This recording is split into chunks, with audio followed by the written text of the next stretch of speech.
Sigabo, nag-trending na naman sa social media. Mga viewers, biglang nagkomento sa pagsisimula nito. Ang buong detalye, alamin!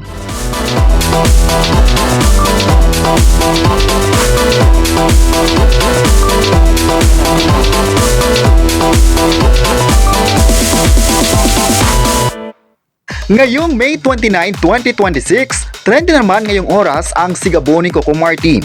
Sa social media, biglang napag-usapan kung kailan nga ba magsisimula ang bigating teleserye ng ABS-CBN na pinagbibidahan ni Coco Martin at Julia Montes. Ayon sa mga naging komento ng mga netizens, na-excite raw sila na makitang malapit na ngang mapapanood ang dekalibreng series na ito. Arangkada na nga ito sa buwan ng June ayon sa malalapit sa team.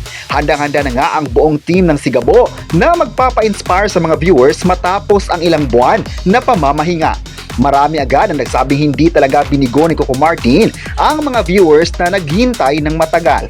Pero ayon pa ng mga netizens, the best talaga ang Sigabo dahil hindi muna nila inilabas ang series kapag sa tingin nila na kulang pa sila ng preparasyon. Mas sinisiguro talaga nila na magiging kaabang-abang sa mga viewers. Yan daw naman talaga ang gusto ng mga tao na makitang maganda ang kwento at projects sa primetime. Marami naman sa online na nagsabing nagustuhan nila ang paghahanda ni Coco Martin sa kanyang bagong obra dahil binabuti talaga nila na hindi magiging putyo-putyo sa mga taga-suporta.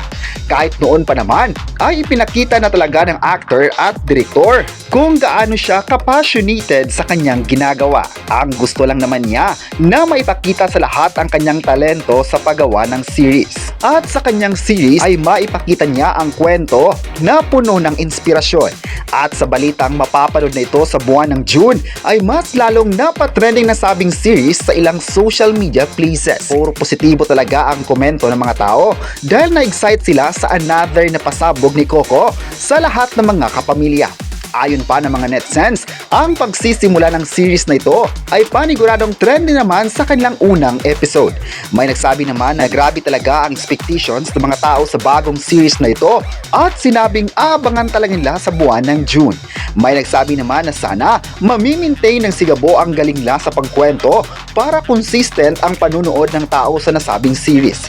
May nagsabi naman na mas naging kaabang-abang ang Sigabo dahil sa balitang maraming mga malalaking eksena ang ginawa ng team at bukod pa rito ay ang pagpasok ng artist na first time mapapanood sa series. Mas naging exciting palalo dahil kitang-kita naman sa online ang ilang behind the scenes na mga pangyayari sa taping nila.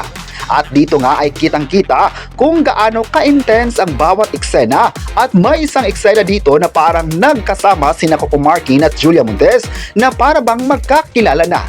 Pero abangan pa rin ng lahat ang pasabog nila kung magsisimula talaga ang bigating series na ito sa Kapamilya lineup. Kayo, ano ang masabi nyo na may pasabog ang Sigabo sa social media? I-comment na kung excited na ba kayo sa pagsisimula nito at huwag kalimutang i-subscribe ang ating YouTube channel.